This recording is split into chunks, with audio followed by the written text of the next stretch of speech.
global peace a priority of this administration. And today is evidence of that. He wants to see a peaceful resolution in many parts of the world, but he wants to see a peaceful resolution here, and we want to play a constructive, productive, and important and key role in ensuring that that can happen. And a durable peace in the Great Lakes region will open the door for greater U.S. and broader Western investment, which will bring about economic opportunities and prosperity. And it will also help advance President Trump's prosperity agenda for the world. It's as they call it, a win-win for everyone involved, for the United States, for the Democratic Republic of Congo, and for Rwanda.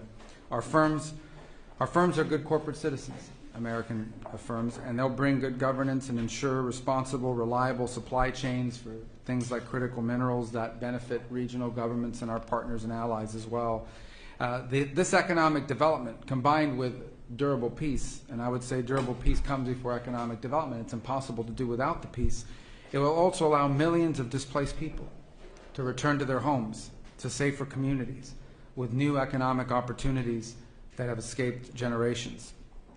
The African Union and regional economic communities in Africa have done incredible work, and we need to recognize that in bringing parties together and laying the foundation for these talks. Our government here is focused on energizing these efforts. So we're going to be in close contact with our African Union partners to make sure we can bring this to fruition and to see that this better future reaches everyone. I do want to especially thank our senior advisor, Mr. Boulos, and his counterparts in the Democratic Republic of Congo and Rwanda for their vision and for their hard work. Today is a step to building a peaceful, prosperous Great Lakes region, and we look forward to working with everyone involved to achieve this goal. Thank you. Perfect. Thank you. Mr. My apologies. I should have turned to No you. worries. I was looking. That was. No worries. Thank you.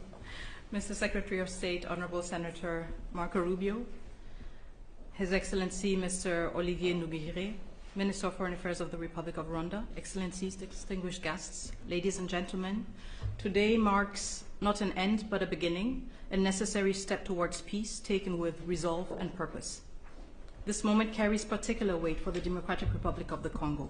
In Goma, in Bukavu, and beyond, the reality of displacement, insecurity, and hardship continues. For us, the urgency of this initiative is not theoretical, it is human. We signed this declaration of principles not as a symbolic gesture, but as a political commitment, a reaffirmation of principles enshrined in international law, and most recently echoed in the UN Security Council Resolution 2773, a resolution calling for the immediate, unconditional, and verifiable withdrawal of all foreign troops from sovereign territory of the DRC. We are clear in the Great Lakes region, peace must come first, followed by the rebuilding of trust, and then, only when conditions are right, the careful reopening of a path to meaningful bilateral cooperation. Too many past efforts have failed because sequencing was ignored and accountability postponed. Peace and development cannot rely only on good intentions. They must be built on responsibility, clear commitments, measurable timelines, and consequences for non-compliance. This is the only way to restore credibility, not just among states, but with the people who are waiting for peace to become real. The signature of today's Declaration of Principles heralds renewed hope. It reflects the U.S. resolve to complement and support regional and international efforts. This initiative brings accountability and draws the hard lessons from past efforts that have failed to materialize. So the good news is there is hope for peace. The real news, peace must be earned, and it will require seriousness, transparency, and sincerity. We welcome the leadership of the United States of America, a country that has shown steadfast support, consistent principles, and resolve in multilateral forums, especially within the United Nations Security Council. Mr. Secretary, Senator Rubio, I would like to express our deep gratitude. Dr. Boulos, also, your extensive consultations across the region have brought nuance, depth, and humanity to this process. And your presence today underscores that diplomacy must listen, understand the lived experiences of those most affected, and seek durable solutions. The Democratic Republic of the Congo recognizes and values this engagement of the United States. We are also encouraged by US-backed initiatives that promote secure mineral value chains and inclusive economic growth. These efforts reaffirm that peace and prosperity are inseparable. Each step towards stability is a step towards dignity, jobs, and schools. This is the promise of responsible investment and a principled partnership with the DRC, a country not only emerging from conflict, but also at the core of finding solutions to global challenges. To our countrymen and women in the Democratic Republic of the Congo, especially in the East, we know you are watching this moment with concern, with hope, and yes, with doubt. And you are right to do so. You have every reason to expect more than promises. You are entitled to actions that measure up to the suffering you have endured. We draw strength from your resilience, from your commitment to justice, and from our shared, unwavering belief that our sovereignty and our territory are not negotiable. We are a nation that honors its responsibilities, and we understand that history, geography, and yes, maybe even fate has given us the neighbors we have. The borders we inherited, as confirmed by the African Union, are permanent and will never change. But beyond these lines lie histories, families, and communities that bind us together. This shared heritage calls for maturity, restraint, and the wisdom to recognize that peace is not weakness, it is strength. Once again, we stand at crossroads, with peace within reach, and we, the Democratic Republic of the Congo, are determined to move forward, building on the lessons from the past. We stand as a nation dedicated to achieving lasting peace. We welcome the support of a strong partner by our side. And I voice the solemn hope that all parties will seize this opportunity, just as we, the DRC, have chosen to. Thank you. Mr. Minister.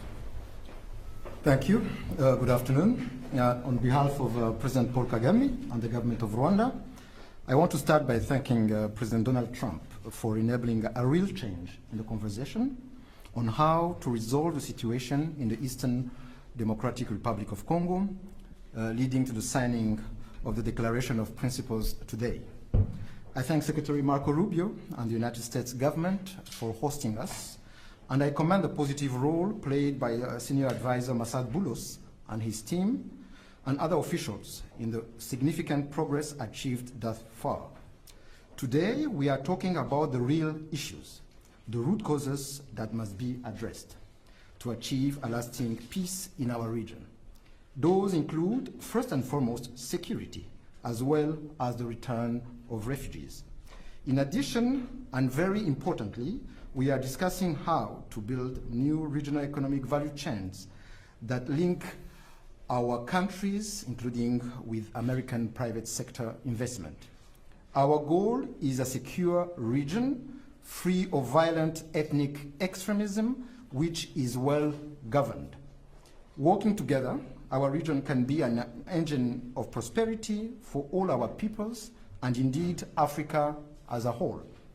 The Declaration of Principles opens the door to a definitive peace agreement, giving fresh impetus to ongoing efforts of the Africa-led process under the East African Community and Southern African Development Community, as well as the Doha track, facilitated by the State of Qatar, where we have seen important breakthroughs in recent days.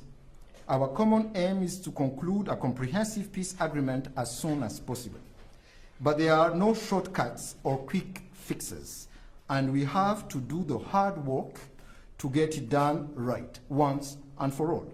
Rwanda is committed, and we are ready to continue working together with all the partners involved to ensure the success of this initiative. I thank you all.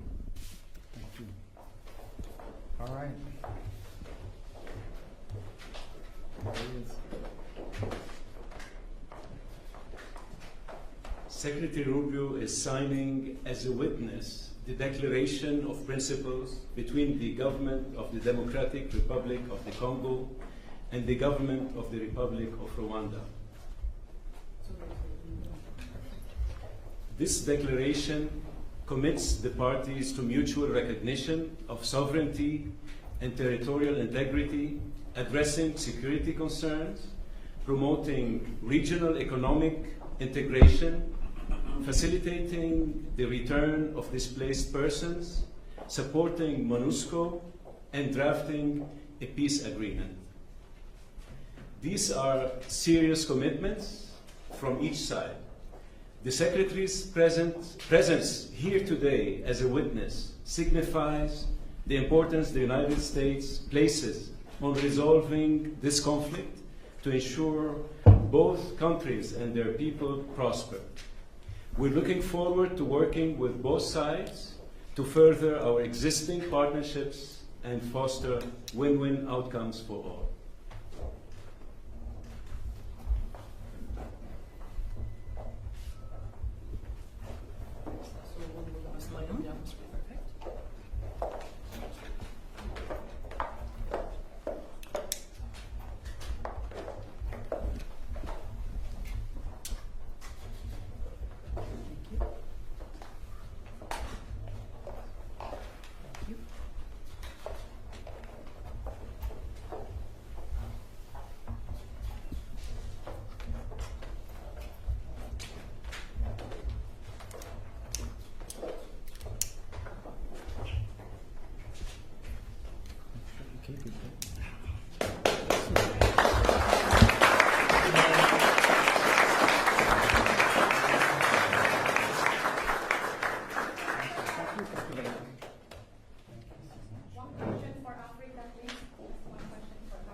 This concludes the ceremony. Thank you.